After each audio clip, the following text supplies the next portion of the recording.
मेहरबान तोता और आम का बीज। एक खुश्क दरिया के किनारे एक नन्हा सा आम का बीज गिरा हुआ था।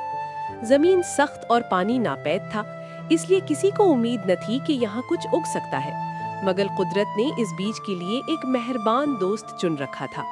रोजाना एक नेक दिल तोता दूर से एक छोटे बर्तन में पानी लाकर इस बीज पर डालता। सूरज की तपिश हो या सख्त हवा, तोता अपना काम नहीं भूलता था।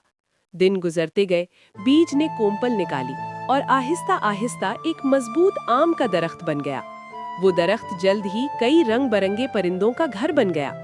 सब उसकी ठंडी छांव में सुकून पाते थे और तोता खुशी से उसे देखता रहता था। एक दिन अचानक आसमान गरजा और बिजली गिरी। आम का दरख्त जलकर गिर गया। तोता गम से रो पड़ा।